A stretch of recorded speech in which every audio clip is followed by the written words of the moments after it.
is bringing back the hottest economy in modern history. Today's job numbers are proof. There were 1.4 million jobs added in August, beating expectations. Unemployment fell by 1.8%, also beating expectations.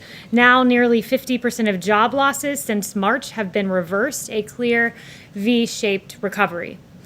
Also, I want to address what is quite clearly fake news. The story in The Atlantic has been categorically debunked by eyewitnesses and contemporaneous documents.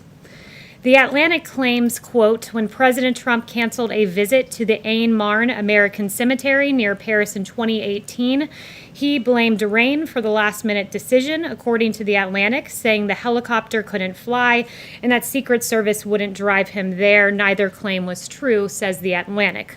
That has been debunked. Behind me, you will see an email from one of the president's military aides that clearly reads, "We are a bad weather call for today's lift."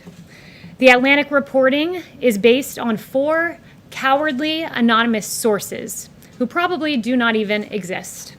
Meanwhile, within hours, 10 sources, 10, went on the record debunking these lies, 8 with firsthand knowledge, stating on the record one common truth, that this story is false. It never happened. Adding to the 8 that were previously counted, I'm bringing you 2 new ones. One is from Derek Lyons, staff secretary and counselor to the president, who says this: I was with the president the morning after the scheduled visit. He was extremely disappointed that arrangements could not be made to get him to the site and that the trip had been canceled. I have worked for the president for his entire administration. One of my responsibilities is working with him on the many letters he signs to the families of our nation's fallen heroes. In all my time at the White House, Derek writes, I have never heard him utter a disparaging remark of any kind about our troops. In my view, he holds the brave men and women of our armed forces in the highest regard. I also bring to you today another quote from a former and member of this administration, Dan Walsh, Deputy Chief of Staff, former Deputy Chief of Staff, who is also a retired military officer. I got off the phone with Dan just before coming out here, and he wanted me to share with you all, I can attest to the fact that there was a bad weather call in France and that the helicopters were unable to safely make the flight. Overall, the president's support and respect for our American troops, past and present, is unquestionable. And Dan recounted to me several events he went on with the president, like a World War II veteran who flew with the president on the helicopter in Normandy, visits the president had with our wounded warriors, special ops teams who came to the Oval Office, including the team that got al-Baghdadi, and they brought along Conan, the dog, as well.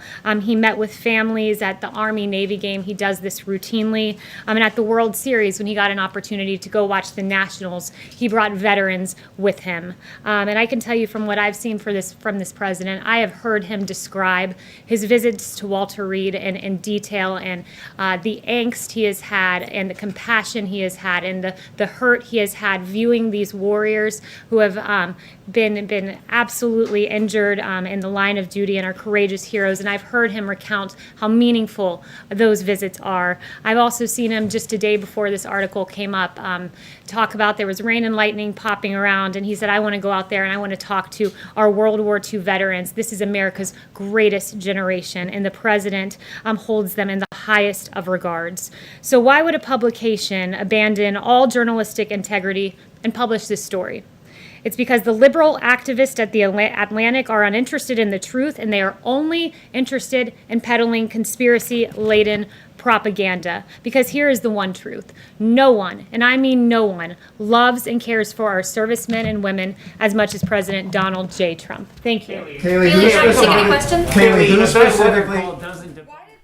All right, folks, thank you so much for joining us here at Golden State Times. If you guys liked our coverage and you're new to the channel, we encourage you to subscribe and click that notification bell. President Trump is having a news conference later on today. It should be coming up on your screen. The stream should be coming up on your screen. I'll also pin it to the top of the comments below. So make sure you guys join us. But if you want to get notified, hopefully by YouTube, click that bell and also that subscribe button if you are new.